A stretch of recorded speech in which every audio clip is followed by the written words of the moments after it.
L'instrument, allié et partenaire. L'instrument de musique est le moyen d'expression du musicien. C'est à lui qu'est confié ce que l'artiste veut exprimer. Trop souvent, nous voyons des instrumentistes lutter contre leur instrument en arrivant à le voir comme un obstacle ou une gêne. Ce constat est bien triste, car alors le sentiment de lutte se transmet dans la musique et parvient jusqu'aux auditeurs, enlevant une partie fascinante de la musique comme de nombreux autres arts, donner l'impression que c'est facile.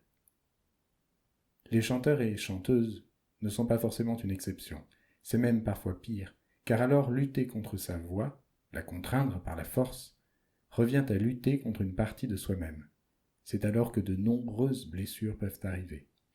Or, cette sensation de perte de liberté ou de contrôle avec l'instrument provient quasiment toujours du fait que nous modifions notre posture en jouant et perdons une partie de notre équilibre en ce faisant. Inconsciemment, les douleurs ou la sensation désagréable qui vient lorsque nous jouons devient une colère contre la cause de ces désagréments, notre instrument. Ce ressentiment peut être très vicieux, au point qu'il arrive que je me demande si c'est un hasard que ce soit souvent les mêmes personnes qui fendent leur clarinette, cassent des archets ou des cordes. La posture du musicien.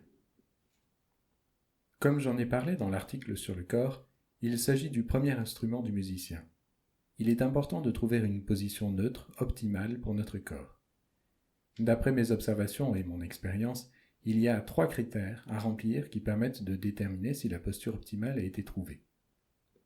1. La respiration est libre et facile.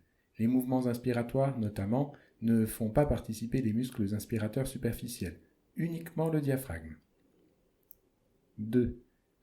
L'endurance est quasi sans limite. La posture ne provoque pas de fatigue le temps que nous jouons. 3. La liberté de mouvement est trouvée. Il est possible de faire un pas, de se déplacer ou de se lever quand on est assis, sans avoir besoin de passer par une position intermédiaire. Un temps non négligeable doit être passé à rechercher cette posture. L'avantage est que nous avons potentiellement toutes nos activités pour expérimenter, étant donné que nous sommes toujours dans notre corps. Ainsi, pas besoin d'inclure un moment spécifique dans la journée, il suffit de se rappeler de temps à autre d'être à l'écoute. La répétition et la régularité feront le reste pour que l'habitude soit prise. L'aisance qu'il est alors possible de ressentir peut devenir un repère pour l'avenir quand il s'agira d'inclure l'instrument. Lorsque l'équilibre des 3 paramètres a été trouvé, nous pourrons passer à l'étape suivante. Inclure l'instrument. J'insiste ici sur le choix du mot « inclure » et pas « tenir » ou « se tenir » devant l'instrument. L'astuce et la difficulté sont ici de conserver la posture optimale que nous aurons développée en jouant de l'instrument. Dans un premier temps, cette approche est complexe. Il faut perdre l'habitude d'aller vers l'instrument, voire de s'appuyer dessus. À l'inverse, il faut faire venir l'instrument dans notre équilibre et le rendre participant mécanique de notre posture. Les sensations trouvées lors de l'expérimentation de la posture seront les clés pour trouver votre posture de jeu optimale.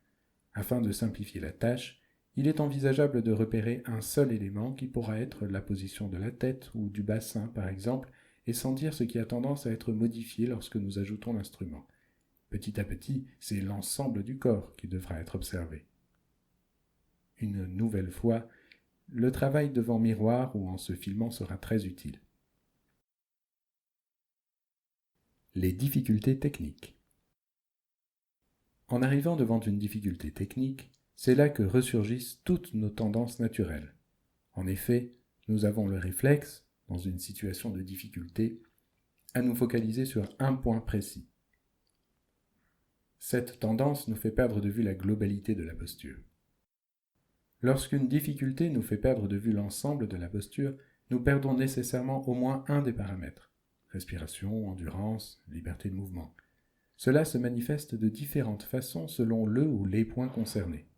Le résultat inévitable étant soit une perte de contrôle, soit des dégâts faits au corps ou à l'instrument de musique.